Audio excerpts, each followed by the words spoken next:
குறைந்த விலை நிறைந்த தரம் தங்கள் தேவைகள் அனைத்தும் ஒரே இடத்தில் ஜெயச்சந்திரன். ஆச்சி ராயல் குலோப் ஜாமுன் பேக்ஸ் ஒன்று வாங்கினால் ஒன்று இலவசம். பழைய நகையை கொடுத்து பை டு 11 monthsல அதே அடைக்கு புது நகையை எடுத்துக்கோங்க. எக்ஸ்ட்ராவா ₹1 தர வேண்டாம். Magic old gold exchange. Blade, கத்தி இதையெல்லாம் பாக்கெட் வச்சு திரிகிறவன் சார். இவனுக்கெல்லாமா சார் நீங்க பேசுறீங்க? பலருக்கும் விசிக தலைவர் திருமாவளவன்னா ஒரு பண்பட்ட தலைவர், பக்குவப்பட்ட தலைவர் அப்படிதான் தெரியும். அவரது வார்ப்புகள் இப்படி ஒரு பொது வழியில ஒரு நபரை போட்டு தாக்குறது சரியா இருக்குமா?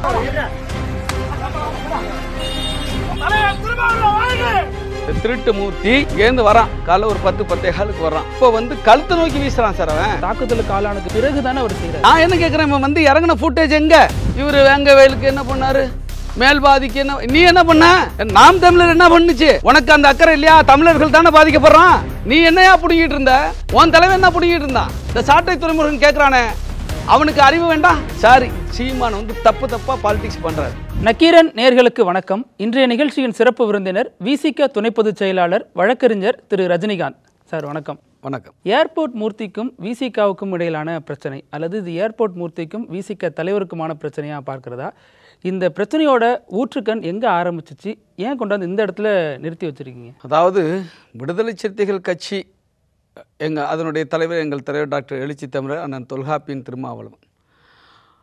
அவர் ஒரு மிகப்பெரிய மலைக்கு நிகரானவர். அனைத்திலும், ஆற்றலிலும், அனுபவத்திலும், களத்திலும், அனைத்திலும் அவர் மிகப்பெரிய ஒரு உச்சத்தை அடைஞ்சிருக்க ஒரு நபர், ஒரு பெரிய தலைவர். அவர் டாக்டரேட் முடிச்சிருக்கார், முனைவர். அவர் அறிவார்ந்த இன்னைக்கு தலைவர்னு சொன்னால், தலைவர் என்கிற பதத்திற்கு, பொருளுக்கு மிகச்சரியான ஒரு நபராக தமிழ்நாட்டில் சொல்லப்பட வேண்டும் என்று சொன்னால் எங்கள் தலைவர் தான். அவருக்கும் காகிதம் பொறுக்கி, பிளேடு, கத்தி இதையெல்லாம் பாக்கெட்டில் வச்சு திரிகிறவன், செயின் அறுத்து மாட்டிக்கிட்டவன், ஏர்போர்ட்டில் ட்ராலி தள்ளி வேலை பார்த்தான். அந்த வேலை பார்க்கும் பொழுது அங்கே ஏர்போர்ட்டுக்கு வர்ற அல்லது பயணியாக வர்ற பெண்கள்கிட்ட அவங்க ஒதுங்கிடங்களில் ஒதுங்கும்போது மிரட்டி அவங்களுடைய பொருட்களை அபகரித்த நபர். அன்னையிலேருந்து இன்னை வரைக்கும் ஹேபிச்சுவல் அஃபெண்டராக, நொட்டோரியஸ் கிரிமினலாக இருக்கிறவன். ஏர்போர்ட்டில் தொழிற்சங்கத்திலலாம் இருந்தார், அதனால தான் ஏர்போர்ட் மூர்த்தி சார். இப்போ அதாவது சார் 2000 அல்ல 99 to 2000 இவன் செயினை அறுத்து மாட்டிக்கிட்டான், கோல்டு செயினை அறுத்து மாட்டிக்கிட்டான். அடித்து ஜட்டியோடு உட்கார வச்சுருக்காங்க ஏர்போர்ட் போலீஸ் ஸ்டேஷனில். கையில் விலங்க மாட்டி வச்சுருக்காங்க, சங்கிலியில் கட்டி அவனை கட்டி போட்டு வச்சுருக்காங்க. அப்போது இவன் எங்கள் கட்சியில் இருக்கிற சிலரோடு இவன் உறவில் இருக்கிறான். அப்போ அவர்கள் மூலமாக எங்கள் தலைவருக்கு தகவல் வருது. தகவல் இப்படி ஒரு நபரை சங்கிலில் பிணைச்சி கட்டி போட்டு வச்சுருக்காங்க, ஜட்டியோடு அடித்து உட்கார வச்சுருக்காங்க, கடுமையாக அட்டாக் பண்ணுறாங்கன்னு சொல்லும் பொழுது, அன்னைக்கு காவல்துறை அதிகாரியாக இருந்த ராஜேந்திரன் என்பவரிடத்தில் எங்கள் தலைவர் தொலைபேசியில் தொடர்பு கொண்டு பேசி, நீங்கள் எப்படி ஒரு மனித உரிமை மீறலை நீங்கள் செய்யலாம் காவல் நிலையத்தில் அப்படின்னு சொல்லும்போது, சார் இவனுக்கெல்லாமா சார் நீங்கள் பேசுகிறீங்க? நீங்கள் எவ்வளோ பெரிய லீடர்? அப்போவே என்ன நீங்கள் எவ்வளோ பெரிய லீடர்? இவன் ஒரு பொறுக்கி சார் சொன்னது சார். நான் இட்டுக்கட்டியெல்லாம் பேசலை. இவன் ஒரு பொறுக்கி, இவன் நிறைய ராபரி பண்ணுறான். ஏர்போர்ட்டுக்கு வர்ற பெண்கள்கிட்ட தனியாக அவங்க போனாங்கன்னா ஏதாவது மிரட்டி ஏதாவது பிடுங்கிடுறான். மோசமாக இவன் ஒரு நொட்டோரியஸ் கிரிமினல். இவனுக்காக ஏன் பேசுகிறீங்க அப்படின்னு கேட்கும்போது எங்கள் தலைவர் என்ன சொல்கிறாருன்னா, இல்லை நீங்கள் அப்படின்னா நீங்கள் வழக்கு போடுங்க, என்ன சட்ட நடவடிக்கை அதை எடுங்க. அது என்ன நீங்கள் அடிக்கிறது, ஜட்டியோட உட்கார வச்சுக்கிறது, என்ன சங்கிலி போட்டு கட்டி வைக்கிறது என்று பேசி, அதிலிருந்து அத்தகைய மோசமாக நடத்தப்பட்டதிலிருந்து காப்பாற்றியவர் எங்கள் தலைவர் டாக்டர் எழுச்சி தமிழர். அவருக்கு நிகராக ஒரு நொட்டோரியஸ் கிரிமினலை நம்ம சொல்ல முடியுமா சார்? அவரும் சில காலம் விசிகாவில் பயணித்தவர் தான். அதுதான் சொல்கிறேன்னா, அதன் பிறகு இவனை காப்பாற்றுறதுக்கு யார் உதவியாக இருந்தாங்களோ, எங்கள் தலைவர்கிட்ட பேசுனாங்கல்ல, இவன் சார்பா அவங்க கூட இவன் பயணித்தான். அவ்வளோதான், கொஞ்ச நாள். அப்புறம் அவன் 2001 வெளில போயிட்டான். அது ஒரு 6 மாதமோ 1 வருடமோ தெரியாது. எதனால் வெளில போனார், என்ன பிரச்சனை? அப்போ வந்து வெளியில் போனான்னா அவங்களுக்கு கூட இருந்தவங்க வெளில போனாங்க, அவங்க கூட இவன் வெளில போயிட்டான். வெளில போனாங்கங்கிறத விட இவன் கூட இருந்த அல்லது இவனுக்காக வந்து பரிந்து பேசிய அந்த நபர் கட்சியிலிருந்து அனுப்பப்பட்டார், வெளில வந்து நீக்கப்பட்டார், தலைவரால் நீக்கப்பட்டார், பொதுக்குழுவால் நீக்கப்பட்டார். அவரோடு சேர்ந்து இவனும் போயிட்டான். அப்போலேருந்து எங்கள் தலைவரை வந்து மிக மோசமாக விமர்சனம் பண்ணிகிட்ருக்கிறான். அவங்கெல்லாம் ஏன் வெளியில் அனுப்பப்பட்டாங்கன்னா, ஒரு சில பேர் சொல்ல தேவையில்லைன்னு நினைக்கிறேன், இவங்க கூட இருந்தவங்கலாம் அப்போ அவங்க தவறான நடவடிக்கையில் ஈடுபட்டாங்க. கட்சிக்கு விரோதமாக, தலைமைக்கு விரோதமாக.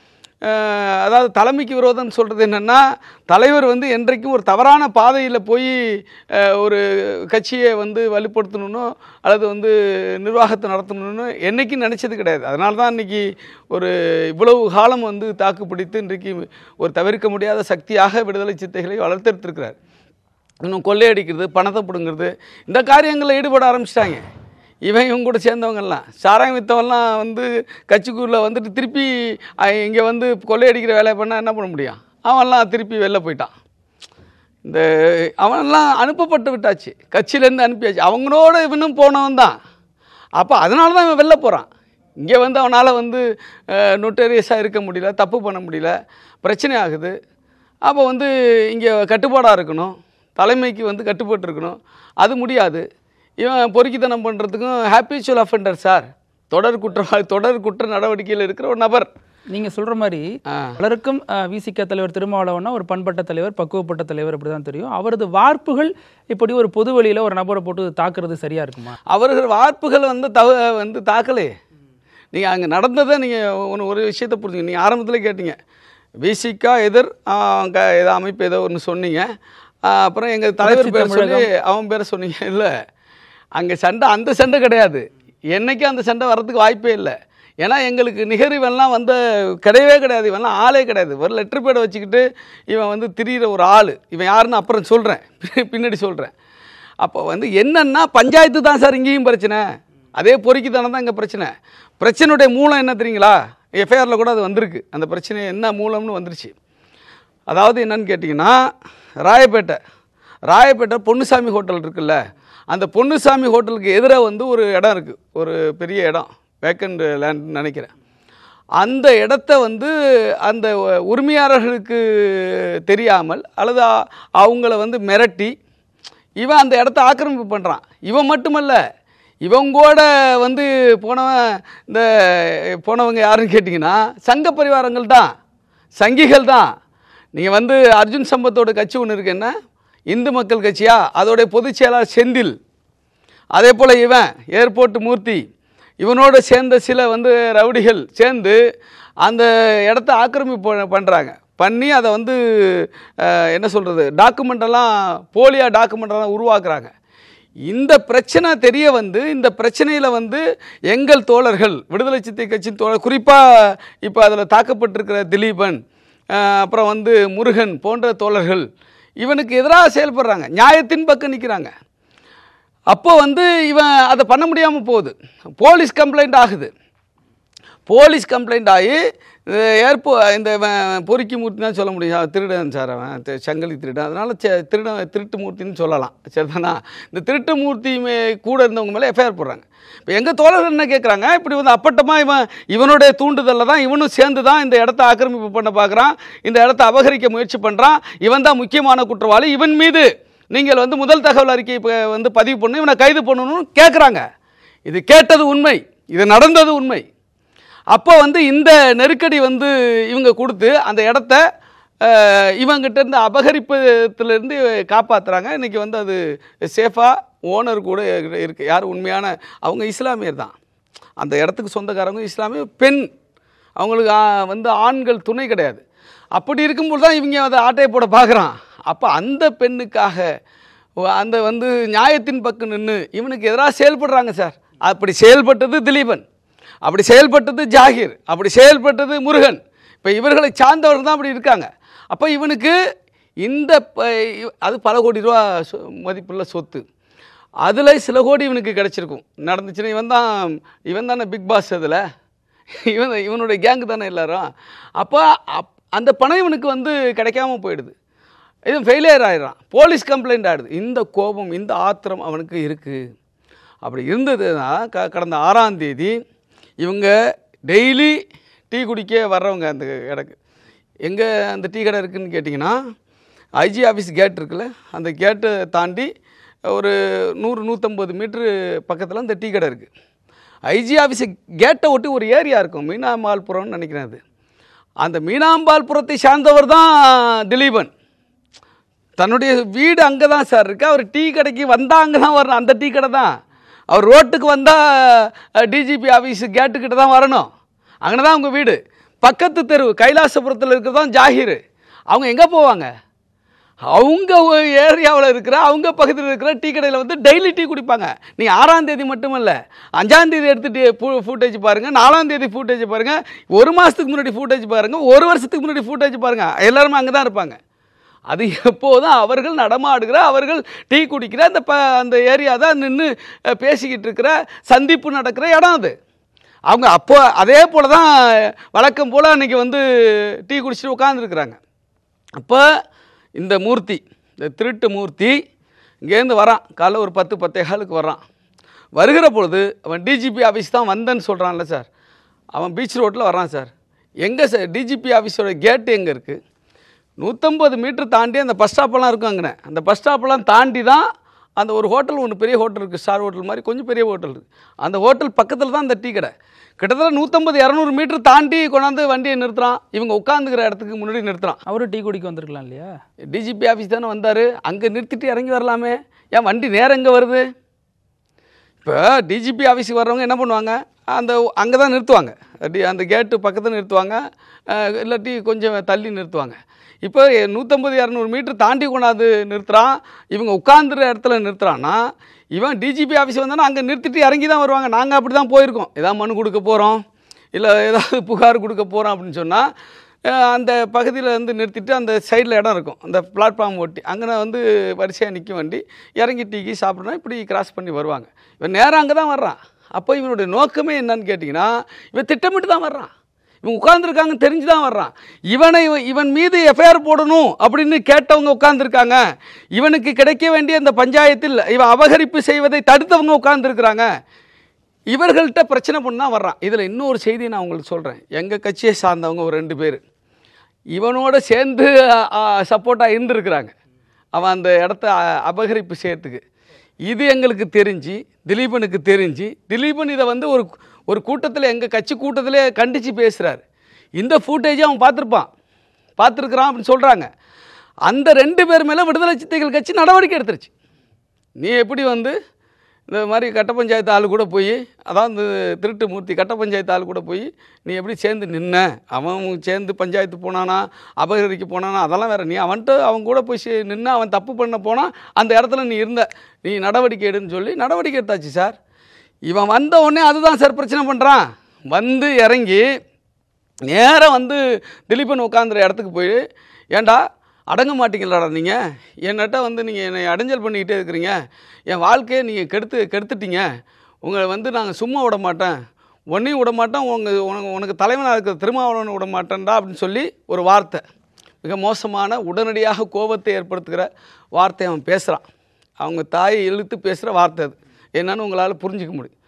அப்படி பேசும்போது தான் இவங்க உடனடியாக கோபப்பட்டு எழுந்திரிச்சு இவங்க திருப்பி திட்டுறாங்க. திருப்பி திட்டும்போது அங்கே கைகலப்பாகுது. இவன் ஏற்கனவே ஏதாவது மீடியா கிடையாது வச்சுருந்தானா என்னன்னு தெரியல. இவங்க கூட 2-3 கார் வந்ததாக சொல்கிறாங்க. அது அவங்க அங்கேயே நின்றுக்கிட்டதாக சொல்கிறாங்க. அது தெரில நமக்கு. அப்போ உடனடியாக அவன் என்ன பண்ணுறான், இவன் திட்டமிட்டு மீடியா இருக்கிற பக்கம் இவங்களை இழுத்துட்டு ஓடுறான். அப்போ இவங்க தகராறாகி அந்த இடத்துக்கு வந்த பிறகு கத்தி எடுத்து அவன் வெட்டுறான். அந்த உட்காந்துற இடத்துல கத்தி எடுத்து வெட்டினதாக சொல்கிறாங்க.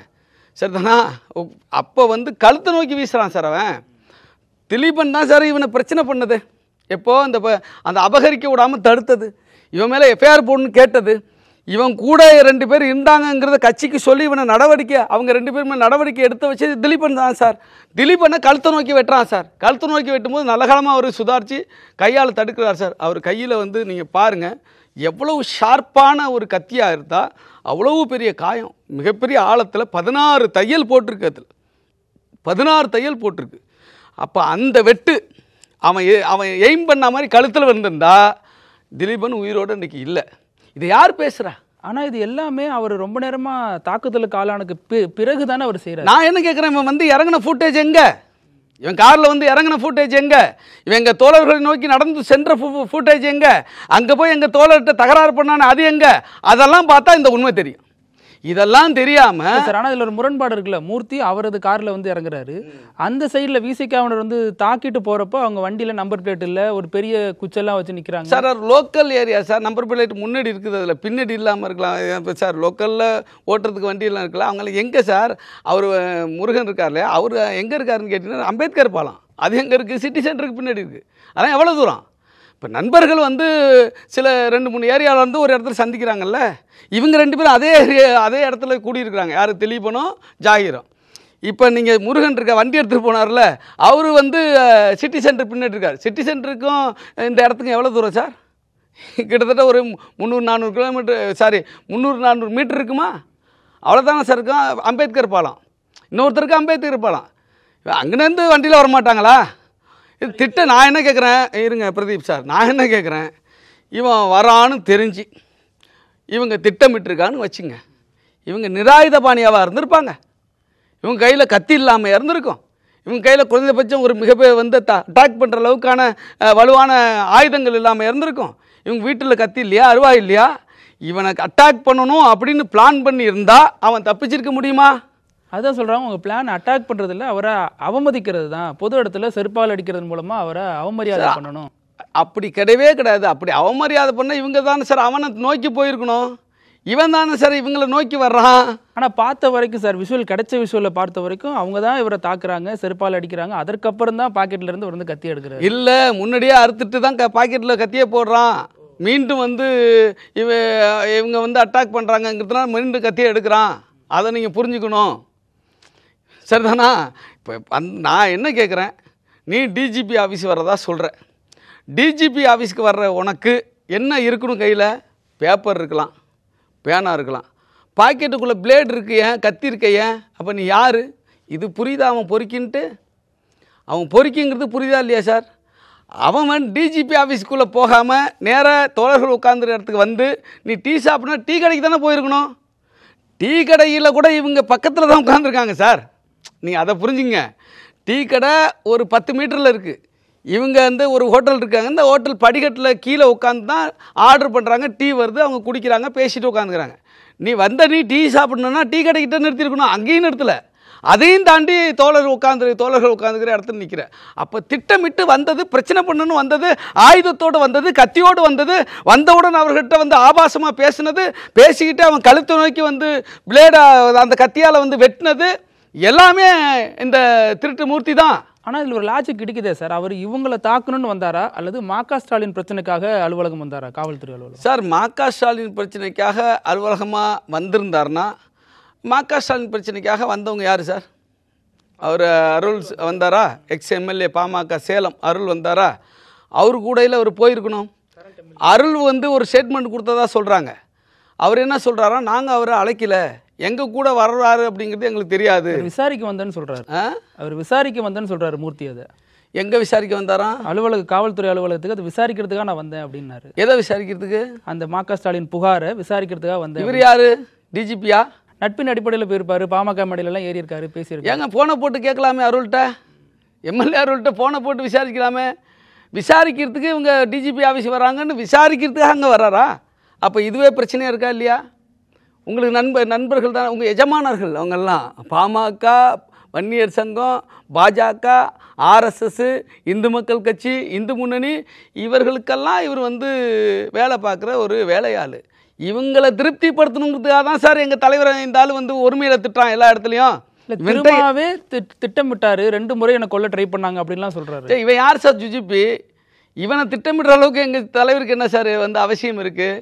சார், எங்கள் தலைவர் வந்து எப்படின்னு கேட்டிங்கன்னா, இவனை இதே எங்களை திட்டினார். அந்த எங்கள் தோழர்கள் திட்டினார்.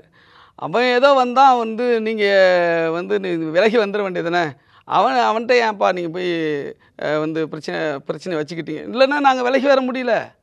அவன் எங்களை வந்து திட்டுறான், எங்களை அடிக்கிறான், நாங்கள் எப்படி விலகி வர்றது? அப்போ டிஃபென்ஸ் அவங்க எடுக்கணும்ல. டிஃபென்ஸ் எடுத்தது தோழர்களுங்க. நிராயுதபாணியாக இருந்த இந்த இன்சிடெண்ட்டை எதிர்பார்க்காத எப்போதும் போல் வழக்கம் போல் டீ குடிச்சிக்கிட்டு இருந்த தோழர்கள் திடீர்னு அட்டாக் எதிர்பார்க்கல, திடீர்னு இவனுடைய செயல்பாடை எதிர்பார்க்கல. அப்போ இவங்க தங்களை காப்பாற்றிக்கிறதுக்கு அவனை திருப்பி அடிக்க வேண்டிய சூழலுக்கு தள்ளப்பட்டாங்க. அப்போ இவன் கத்தி எடுத்து வெட்டுறான் பாருங்கள் சார். அப்போ கத்தியோடு வந்தது எதுக்கு சார்? நான் என்ன கேட்குறேன் சார், இவன் கத்தி வச்சுக்கிறதுக்கு பிளேடு வச்சுக்கிறதுக்கு உனக்கு என்ன பர்மிஷன் இருக்கா? உனக்கு பாதுகாப்பு வேணும்னா நீ லைசன்ஸ் வாங்கி துப்பாக்கி வாங்கி வச்சுக்கோ, இல்லை பிஎஸ்ஓ வாங்கி வச்சுக்கோ, பர்சனல் செக்யூரிட்டி ஆஃபீஸரை நீ கோர்ட்டில் போட்டு வாங்கி வச்சுக்கோ, இல்லை அரசாங்கத்துக்கிட்ட கேட்டு வாங்கி வச்சுக்கோ, அதை செய்யலாம். நீ பிளேடை வச்சுக்கிட்டு திரியிறன்னா நீ யார்? உன்னுடைய புத்தி என்ன? நீ ஒரு நொட்டோரியஸ் கிரிமினல் என்பதும் நீ ஒரு குற்றச்செயலில் ஈடுபடுவதற்காகத்தான் அங்கே திட்டமிட்டு வந்தா என்பதுதான் உண்மை. இதை விட்டுட்டு மா.க. ஸ்டாலின் பிரச்சனைக்காக வந்தால் மா.க. ஸ்டாலின் பிரச்சனைனா அருள்கிட்ட எம்எல்ஏ அருளுக்கு ஃபோன் பண்ணி எந்த டைமுக்கு வரீங்க, நானும் வர்றேன் போகலான்னு போயிருக்கணும். நீ அங்கே போகலையே. ஆனால் தற்காப்பு வேற தாக்குதல் வேறன்னு சொல்கிறாங்க. நானாக தாக்கல, அவங்க தாக்குனதுக்கு அப்புறம் தற்காப்புக்காக தான் அதை பண்ணேன் அப்படி. ஒன்றும் இல்லை சார், தற்காப்புனா என்னன்னு கேட்டு நான் சொல்கிறேன் கேட்டுங்க. தற்காப்புனா திடீர்னு ஒருத்தன் எதிர்பாராமல் அட்டாக்கு ஆளாகிறான், ஒரு தாக்குதலுக்கு ஆளாகிறான். அவன் தன்னை தற்காத்துக்கிறதுக்காக என்ன பண்ணலான்னா, அப்போ எங்காவது கீழே கல் கிடக்கு எடுத்து அடிக்கிறான், கீழே ஏதாவது ஆயுதம் கிடக்கு, கம்பி கிடக்கு, ராடு கிடக்கு எடுத்து அடிக்கிறான், அது தற்காப்பு. இல்லை லைசன்ஸு துப்பாக்கி இருக்குது அதை எடுத்து சுடுறான்னா அது தற்காப்பு. இது சார் பாக்கெட்டுக்குள்ளே பிளேடு கத்தியை எடுத்துகிட்டு அறுக்கிறான்னா அது எப்படி சார் தற்காப்பு? அப்போ பாக்கெட்டுக்குள்ளே வச்சு எடுக்கிறான்னா அவன் திட்டமிட்டு தானே வந்திருக்கிறான், திட்டமிட்டு தானே அந்த ஆயுதத்தை எடுத்துகிட்டு வந்திருக்கிறான். அதை எப்படி தற்காப்புன்னு நீங்கள் சொல்லுவீங்க சார்? அவன் நொட்டோரியஸ் கிரிமினல் சார் அவன். இல்லை சார், இதுக்கு பின்னாடி 2 காரணம் சொல்லப்படுது. ஒன்று, ஷெட்யூல் காஸ்ட் சப் பிளான் ஒரு பிளான் இருக்குது. அந்த பிளான் தலித் மக்களுக்கான நல்வாழ்வுக்காக நிறைய திட்டங்கள் ஒதுக்குறாங்க. அதை தமிழக அரசு திருப்பி கொடுத்துருது. கிட்டத்தட்ட 4 வருஷத்தில் 7000 கோடி நிதியை திருப்பி கொடுத்துட்டாங்கன்னு மூர்த்தி சொல்கிறாரு. அவரை ஆதரிக்கிறவங்க என்ன சொல்கிறாங்கன்னா, சீமான் போன்ற நபர்களோட வெறும் நெருக்கம் பாராட்டுறாரு, சீமானுக்காக ஈரோட்டில் வாக்கு கேட்டார், இதெல்லாமே விசிகாவை ஒரு மாதிரி எரிச்சல் ஏற்றிருக்கு, அதனுடைய நீட்சியாக தான் இவரை அவமதிக்கிறதுக்கு இப்படி பண்ணுறாங்கன்னு சீமான் ஆதரவாளர்கள் நிறைய பேர் சொல்கிறாங்க. அதாவது இவன் ஆளே கிடையாது. ஒரு விஷயம் நல்லா புரிஞ்சுங்க, திராவிட முன்னேற்ற கழக அரசின் மீது உனக்கு விமர்சனம் இருந்தால் நீ ஒரு தலைவர்னு சொல்லிக்கிறீல, நீ என்ன பண்ணணும்? போராட்டம் பண்ணு, உண்ணாவிரதம், ஆர்ப்பாட்டம் பண்ணு, பொதுக்கூட்டம் போட்டு பேசு, எது வேணுமாலும் பண்ண, ஒன்றும் பிரச்சனை கிடையாது. நீ மக்கள் சக்தி ஒன்றை இருந்துச்சுன்னா மக்களை திரட்டி போராடு, மறியல் கூட பண்ணு, முற்றுகை போராட்டம் நடத்து, வேண்டான்னு சொல்ல. நீ சீமான்கிட்ட போய் நீ ஒன்றா கடை அல்லது சீமானை நீ ஆதரித்து மேடையில் பேசு, அது உன் விருப்பம் சார். எதுவும் எங்களை ஒன்றும் பண்ணாது சார். எங்கள் களமே வேறு, எங்களுடைய அரசியலே வேறு. எங்கள் அரசியல் மக்களுக்கானது, ஒடுக்குமுறைக்கு எதிரானது. எங்கள் அரசியல் சிறுபான்மையினருக்கானது, எங்கள் அரசியல் பெண்களுக்கானது, எங்கள் அரசியல் ஒடுக்கப்பட்டு கிடக்கிற அனைத்து மக்களுக்குமானது, பிற்படுத்தப்பட்டவர்களுக்கானதும் கூட. நாங்கள் சார் இன்றைக்கி எவ்வளவு நிதி விடுதலை சிறுத்தைகள் கட்சியால் இன்றைக்கி தலித்துகளுக்காக ஒதுக்கப்படுகிறது தெரியுங்களா? இன்றைக்கி சப்ளானுக்கான ஒரு சட்டத்தை கொண்டு வந்தாச்சு சார். எங்களுடைய சட்டமன்ற உறுப்பினர் சிந்தனை செல்வன் அவர்கள் சட்டமன்றத்தில் பேசினார். எதனால் பேசினார்? எங்கள் தலைவர் டாக்டர் எழுச்சி தமிழர் சொல்லி பேசினார். அதன் மூலமாக இன்னைக்கு சப்ளானுக்கான ஒரு சட்டம் இயற்றப்பட்டது. இது இந்த தற்குறி அந்த மூர்த்திக்கு தெரியுமா? இவனை ஆதரிக்கிற அந்த தற்குறிகளுக்கு தெரியுமா? நான் கேட்குறேன். அது மட்டுமல்ல, நமக்கு நாமே திட்டத்தில் ஒரு பங்கு மக்கள்னு சொன்னாக்கா, தலித் மக்கள்னா 2 மடங்கு அரசு கொடுக்கும். நமக்கு நாமே திட்டத்தில் அந்த பகுதியில் ரேஷன் கடையோ பள்ளிக்கூடமோ ஏதோ ஒன்று பண்ணுறதுக்கு என்ன கம்யூனிட்டி ஹாலோ கட்டுறதுக்கு. ஆனால் இன்றைக்கி எங்கள் சட்டமன்ற உறுப்பினர்கள் பேசி எங்கள் தலைவருடைய இன்ஸ்ட்ரக்ஷனில் அவங்க என்ன பெற்றிருக்கிறாங்கன்னா, 1 மடங்கு தலித் மக்கள் போட்டால் 5 மடங்கு அரசு போடணும். இன்றைக்கி 400 பேர் வெளிநாட்டில் போய் படிச்சுட்ருக்காங்க.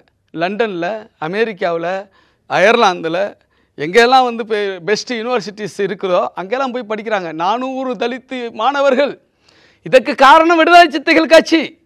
இதற்கு காரணம் எங்கள் தலைவர் டாக்டர் எழுச்சி தமிழர். உனக்கு தெரியுமா, ஒரு மாணவருக்கு 36 லட்சம் அரசால் ஒதுக்கப்பட்டிருக்குது. அது யாரால்? 20 வருஷத்தில் 9 பேர் தான் வெளிநாட்டில் போய் படிச்சிருக்காங்க. விடுதலை சிறுத்தைகளில் 4 சட்டமன்ற உறுப்பினர் ஆன பிறகு 400 பேர் ஒரு ஆண்டில் 2 ஆண்டில் 400 பேர் படிச்சுட்டு இருக்காங்க சார். இந்த வருஷம் கூட நம்ம சிதம்பரத்தில் இளையபெருமாள் அவர்களுக்கான மணிமண்டபம் திறப்பு விழாவில் அந்த மேடையிலேயே எங்கள் தலைவர் டாக்டர் எழுச்சி தமிழர் முதலமைச்சர்கிட்ட கோரிக்கை வச்சார். நீங்கள் எத்தனை தலித்து மாணவர்கள் அந்த கல்விக்கு அயல்நாட்டு கல்விக்கு விண்ணப்பிக்கிறாங்களோ அத்தனை பேருக்கு நிதி ஒதுக்கணும்னு கேட்டிருக்காரு. இது நான் சும்மா சொல்லலை, நீங்கள் எடுத்து பாருங்க, அந்த நிகழ்ச்சியை எடுத்து பாருங்க, இந்த கோரிக்கை இருக்கும். ஆனால் தலித் மக்களுக்கு எதிராக இருக்காரு. இல்லை நான் சொல்லிடுறேன், அப்படி இருக்கும். இப்போ நாங்கள் வந்து தலித்து மக்களுக்காகவும் அனைத்து மக்களுக்காகவும் போராடுகிற இயக்கமா? ஏன் 7.5% பிற்படுத்தப்பட்ட மாணவர்களுக்கான இடஒதுக்கீடு, ரூரல் ஸ்டூடெண்ட்ஸுக்கான இடஒதுக்கீடு முதல்ல கண்டுபிடிச்சது யாரு? விடுதலை சிறுத்தைகள் கட்சி. முதல்ல பாராளுமன்றத்தில் குரல் கொடுத்தது யாரு? விடுதலை சிறுத்தைகள் கட்சி. இந்தியா முழுக்க இருக்கிற பிற்படுத்தப்பட்ட மாணவர்கள் பயனடைகிறாங்க. யாரால? விடுதலை சிறுத்தைகள் கட்சியால. விடுதலை சிறுத்தைகள் கட்சி எதை செய்யல, எதை கேட்கல. கூட்டணியில் இருந்தாலும் இந்த அரசுக்கு எதிரான போராட்டங்களை அதிகமாக நடத்திருக்கிற ஒரு கட்சி இன்னைக்கு வந்து இருக்குன்னா அது விடுதலை சிறுத்தைகள் கட்சி தான். திமுகவை எதிர்த்து அதிமுக அதிக போராட்டம் நடத்தலை சார், பிஜேபி அதிக போராட்டம் நடத்தலை சார், இவங்களை எதிர்த்துட்டு இருக்கிற எந்த கட்சியும் அதிக போராட்டம் நடத்தலை. 2001 நாங்கள் கூட்டணியில் இருந்தாலும் எங்களால் திமுக ஆட்சி அமைந்தாலும் அவர்களுக்கு ஒரு பிரச்சனை மக்களுக்கு எதிராக இருக்கிறது என்று சொன்னால் அதற்கு குரல் கொடுக்கிற, அதற்கு போராடுகிற ஒரு இயக்கம் விடுதலை சிறுத்தைகள் கட்சி. நான் வந்து வரிசையாக அவங்கள்ட்ட வரிசைப்படுத்த முடியும். சரிதானா? இப்போ இந்த தாக்குதலை பாஜக கண்டிக்கிறது புரிஞ்சுக்க முடியுது. ஆனால் திருமாவளவன் எனது அண்ணன் சொல்கிற சீமானு இந்த தாக்குதலை கண்டிக்கிறாரு. இந்த தரப்புக்கு ஆதரவாக நிற்கிறார், மூர்த்தி தரப்புக்கு ஆதரவாக பேசுகிறார். அதாவது சார், ஒரு 2-3 மாதத்துக்கு முன்னாடி கும்பகோணத்தில் வன்னியர் சங்க மாநாடு நடந்துச்சு. அந்த மாநாட்டில் டாக்டர் ராமதாஸ் இருந்தார், அன்புமணி ராமதாஸ். அப்போ ஒன்றா இருந்தாங்க அவங்க. அப்போனா ஒரு 6 மாதம் இருக்கும். அந்த மேடையில் இந்த திருட்டு மூர்த்தி போய் பேசுகிறான். இவன் அங்கேயும் போய் என்ன பேசுகிறான்னா, அவங்கள குஷிப்படுத்துறதுக்கு, அவங்கள மகிழ்ச்சிப்படுத்துறது தானே இவனுக்கு வேலை. அப்போ தானே இவனுக்கு ஏதாவது கிடைக்கும். அப்போ அங்கே போய் எங்கள் தலைவரை வந்து ஒருமையில் பேச ஆரம்பிக்கிறான். அப்போ உடனே வந்து டாக்டர் ராமதாஸ் வந்து அவனை பேச்சை நிறுத்த சொல்லிட்டார். தெரியும்ல, அதெல்லாம் பார்த்துருப்பீங்க. ஏன்னா இவன் தேவையில்லாமல் பேசுகிறான், அளவு மீறுறான். சங்கிலி உடனே இழுக்கப்பட்டது. உன் கழுத்தில் கட்டியிருக்கிற சங்கிலி இழுக்கப்பட்டது, நீ வந்துட்ட. இது ராமதாஸு எங்களை வந்து முழுக்க எதிர்த்த, எங்கள் மீது அபாண்ட பழிகளை சொன்ன ராமதாஸுக்கே இந்த நாகரிகம் இருக்குது சார். சீமானுக்கு எங்கே சார் போச்சு நாகரிகம்? சீமான் எங்கள் அண்ணனை, எங்கள் தலைவரை வந்து அண்ணங்கிறாரு. அவரை விமர்சிக்க மாட்டேன்னு சொல்கிறாரு. அப்படிப்பட்ட வந்து அப்படி சொல்லிகிட்டு இருக்கிற நாம் தமிழர் கட்சியினுடைய சீமான் தன்னுடைய மேடையில் இவனை ஏற்றி, இந்த பொறுக்கியை ஏற்றி, அதாவது இந்த மூர்த்தியை ஏற்றி பேச வைக்கிறாரு. இவன் கண்ணாமுன்னான்னு தலைவரை திட்டுறான், ஒருமையில் பேசுகிறான். கரப்பாம்பூச்சிக்கு தான் மீசை இருக்குது, நீ மீசையை முறுக்கி விட்டா பெரிய ஆளாடா, அப்படியெல்லாம் பேசுகிறான். நீ வந்து கீழே உட்காந்துக்கிட்டு சிரிக்கிற, கைத்தட்டுற, உன் ஆட்கள்லாம் வந்து சிரித்து ஆரவாரம் பண்ணுறாங்கன்னா நீ யார்? நீ ஒரு நாகரிகமான ஆளா? நீ வந்து எங்கள் தலைவரை வந்து அண்ணன் சொல்வதற்கு உனக்கு அருகதை இருக்கிறதா? உங்ககிட்ட இருக்கிற இந்த சாட்டை துரைமுருகன் ஒரு அறகுறை, ஒரு அறவேக்காடு, அவனுக்கு என்னன்னே தெரியல. அவன் பேசுகிறான் சார். இவர் வேங்க வயலுக்கு என்ன பண்ணார், மேல்பாதிக்கு என்ன, நீ என்ன பண்ண? நாம் தமிழர் என்ன பண்ணுச்சு? உனக்கு அந்த அக்கறை இல்லையா? தமிழர்கள் தானே பாதிக்கப்படுறான். மேல் பாதியில் பாதிக்கப்பட்டவன் தமிழன் தானே சார், வடபாதியில் பாதிக்கப்பட்டவன் தமிழன் தானே சார், வேங்க வயலில் பாதிக்கப்பட்டவன் தமிழன் தானே சார். நீ என்னையா பிடிங்கிட்டு இருந்த? உன் தலைவன் என்ன பிடிங்கிட்டு இருந்தான்? இந்த சாட்டை துறைமுருகன் கேட்குறானே, அவனுக்கு அறிவு வேண்டாம்? அவன் என்ன பண்ணான்? அப்போ வந்து எங்களுக்கு மட்டும்தான் விதிக்கப்பட்டிருக்குதா? நாங்கள் என்ன போராடலன்னு நான் கேட்குறேன். வேங்க வயலுக்கு நாங்கள் என்ன போகிறோம்? எங்களை போன்று நீ போராடி இருக்கியா? சட்டமன்றத்தில் வாதாடி இருக்கியா? 3 கட்ட போராட்டம் சார். ஏன் நாங்கள் நடத்திருக்கோம் சார். அது இன்னும் வீரியமாக பண்ணலங்கிறார் இப்போ திரௌபதி சார். நாங்கள் ஆட்சியில் இல்லை சார், நாங்கள் ஆட்சியில் இல்லை. நாங்கள் என்ன எக்ஸ்ட்ரீமுக்கு போராட்டம் பண்ண முடியும் அந்த எக்ஸ்ட்ரீமுக்கு போராட்டம் பண்ணுறோம், அரசை எதிர்க்கிறோம். வேங்க வயலில் பாதிக்கப்பட்ட தலித்துகளையே குற்றவாளி என்று சொல்லி அங்கே தாக்கல் செய்யப்பட்ட குற்றப்பத்திரிகை முதலில் நிராகரித்தவர் எங்கள் தலைவர் டாக்டர் எழுச்சி. அந்த குற்றப்பத்திரிகை ஏற்க முடியாது என்று தமிழ்நாடு காவல்துறை சரியில்லை, தமிழ்நாடு காவல்துறை எங்கள் காவல்துறை மீது நம்பிக்கை இல்லை என்று நாங்கள் சொன்னோமா இல்லையா? கூட்டணியில் இருந்துக்கிட்டு சொன்னோமா இல்லையா? நாங்கள் கூட்டணியில் இருந்துக்கிட்டு சொன்னோமா இல்லையா சார்? இது யாருக்காக சொல்ல முடியுமா? இந்த குற்றப்பத்திரிகையின் அடிப்படையில் கைது பண்ணக்கூடாதுன்னு எங்கள் தலைவர் எச்சரித்தார். மது ஒழிப்பு மாநாடு நடத்தியிருக்கிறோம், ஸ்ரீமதிக்காக போராடி இருக்கிறோம், நாமக்கல்ல சாதி கொடுமைக்கு எதிராக போராடி இருக்கிறோம், தேன்கனி கோட்டையில் போராடி இருக்கிறோம், நாங்குநேர் சின்னதுரைக்காக போராடி இருக்கிறோம், கவின் படுகொலையை கண்டித்து இன்றைக்கி போராடி இருக்கிறோம், ஆணவ படுகொலைக்கு எதிராக சட்டம் இயற்றுன்னு போராடி இருக்கிறோம். இன்னும் என்னால் வந்து டீட்டெயிலாக சொல்லிக்கிட்டே போக முடியும் சார். இப்போ நீ என்னடா பண்ணியிருக்கிற? உனக்கு இந்த தமிழ் சமூகத்தின் மீது அக்கறை இருந்தால் நீ போராட மாட்டியா? சார், சீமான் வந்து தப்பாக பாலிடிக்ஸ் பண்ணுறாரு.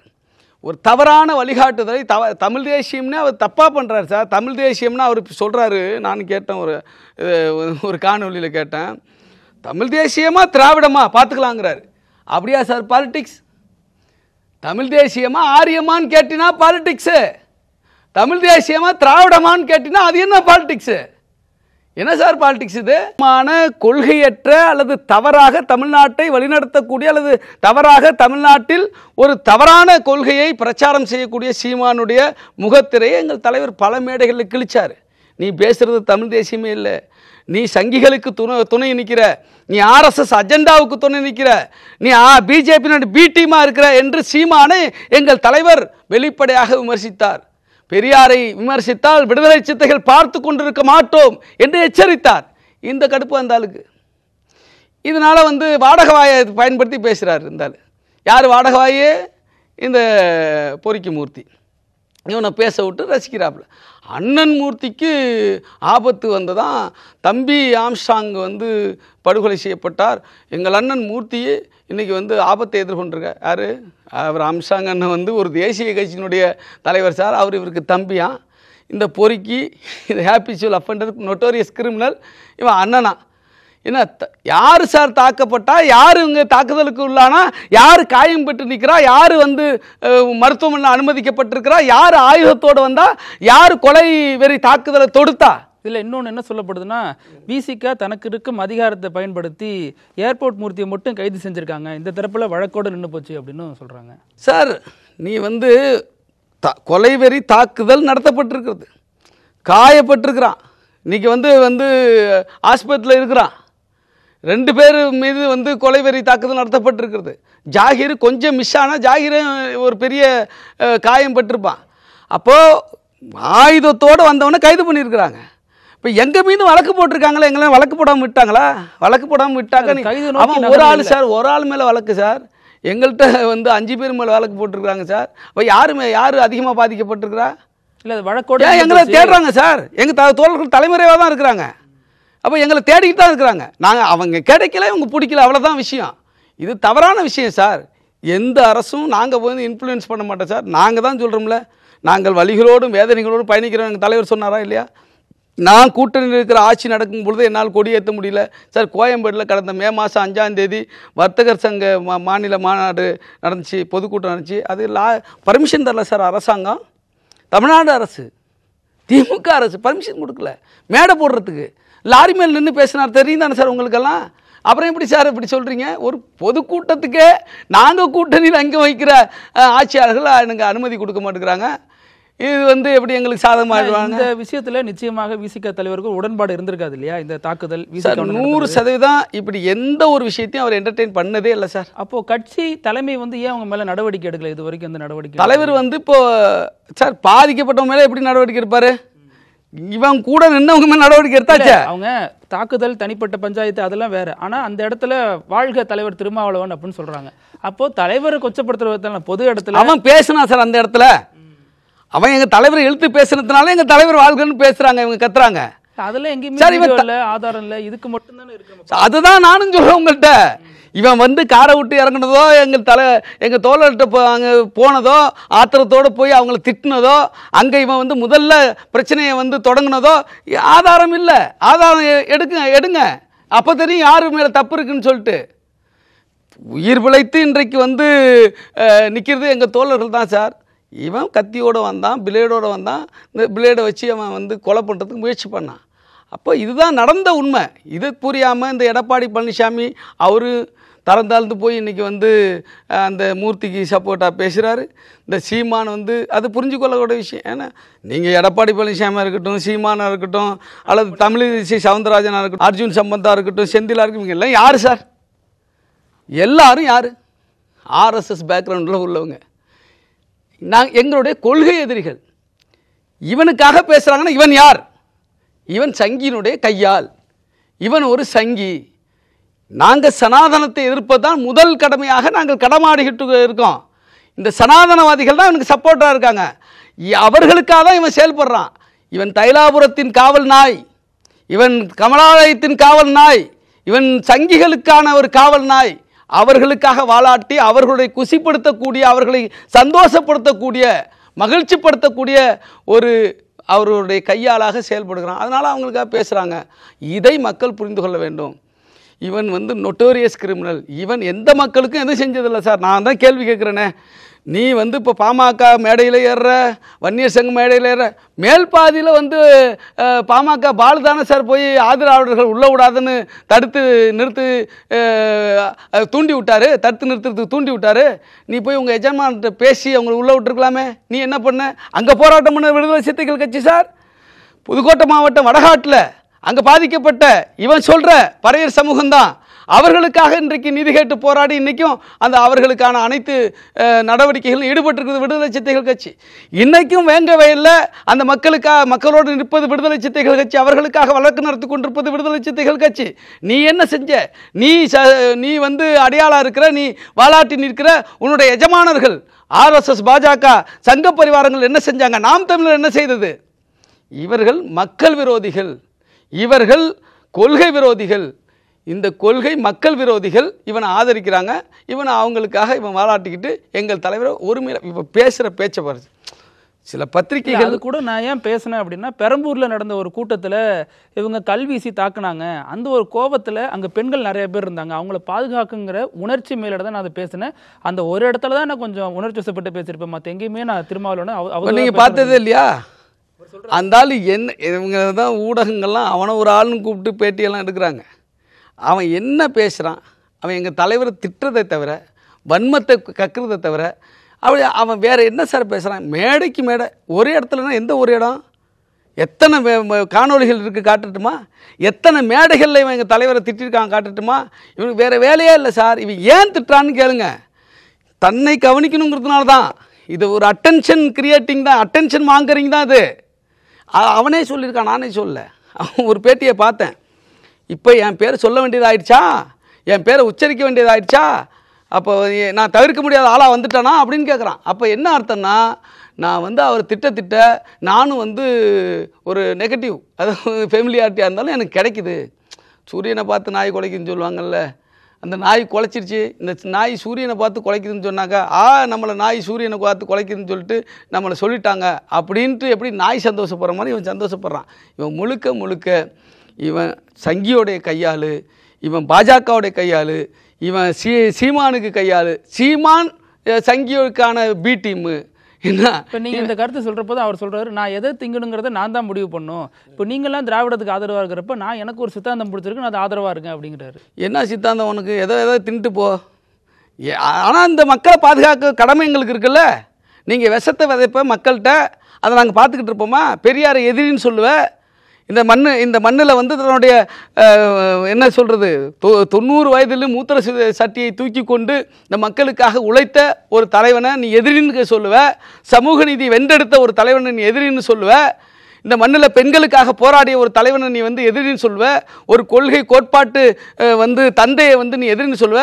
அதை நாங்கள் வேடிக்கை பார்த்துக்கிட்டு இருக்க முடியுமா? எங்கள் கொள்கை தலைவர் பெரியார் சார், எங்கள் கொள்கை தலைவர் அம்பேத்கர், எங்கள் கொள்கை தலைவர் கார்ல் மார்க்ஸ். இவர்களை வந்து நீ டேமேஜ் பண்ணும்பொழுது, இந்த திராவிடம் என்கிற இந்த கருத்தியலை நீ டேமேஜ் பண்ணும்பொழுது, அந்த திராவிடம் என்கிற கருத்தியல் ஆரியத்துக்கு எதிரானது, சமூக நீதிக்கு ஆதரவானது. இந்த திராவிடம் என்கிற கருத்தியலை இந்த அரசியல் களத்திலே முதல் விதைத்தவர் அயோத்திதாச பண்டிதர் ஜான் ரத்தினம், ஜான் ரத்தினம். இதை நாங்கள் பாதுகாப்போம் சார். இதை நீங்கள் டேமேஜ் பண்ணால் உன்னை எப்படி சும்மா விடுவாங்க? அவர் கொடியிலேயே அயோத்திதாச பண்டிதர்லாம் வச்சிருக்காரு. யாரு? அவருக்கு என்ன அர்த்தம்னு தெரியாமல் வச்சுக்குவார் சார். அவர் தான் வந்து என்ன சொல்ல, விடுதலை புலிகளின் தலைவர் மேதகு பிரபாகரன் அவர்களே கொச்சப்படுத்திக்கிட்டு இருக்காரா இல்லையா? அவர் வந்து என்ன சாப்பிட்றாருன்னு நோட் பண்ண சொன்னாராம். ஆமகரியை வந்து சமைச்சு கொடுத்தாங்களாம். ஆம ஓட்டில் வந்து இவர் வந்து பயணம் போனாராம். AK-74 வந்து இவருக்கு பயிற்சி கொடுத்தாராம். இதெல்லாம் ஈழத்தமிழ் எப்படி கொதிச்சு போயிருக்காங்க தெரியுமா இந்த ஆள் மேலே? அந்த மாதிரி பொய்யை வந்து பேசுகிற ஆள் என்ன? ஏன் முன்னாடி வேறு விஷயங்களை பேசுவார், இன்றைக்கி வேறு விஷயங்களை பேசுவார். தனக்கு முரண்பாடான விஷயத்தை காலையில் ஒன்று பேசுவார், மதியம் ஒன்று இவரெல்லாம் ஒரு கொள்கைன்னு எடுத்துக்கிட்டோம்னா அது வந்து சரியாக இருக்குமா? ரொம்ப நன்றி. நிறைய நேரம் ஒதுக்கி ஒரு சிக்கலான பிரச்சனையில் உண்மையான பார்வை என்னங்கிறத உங்கள் தரப்புலேருந்து முன் வச்சிங்க. நேரத்துக்கு கருத்துக்கும் ரொம்ப நன்றி. நன்றி. நக்கீரன் டிவிக்கு சப்ஸ்கிரைப் செய்யுங்கள். உங்கள் ஆதரவே எங்கள் பலம். ஆசிரியர்களுக்கு நண்பனாகவும் மாணவர்களுக்கு ஆசானாகவும் திகழும் தேர்வு வழிகாட்டி. ஒவ்வொரு பாடத்திற்கும் அனுபவமிக்க ஆசிரியர்களின் துல்லியமான தெளிவான விடைகள். CNC இருக்கு, தேர்வு பயம் எதற்கு? இது தீரன் பப்ளிஷிங் ஹவுஸ் விற்பனை வெளியீடு.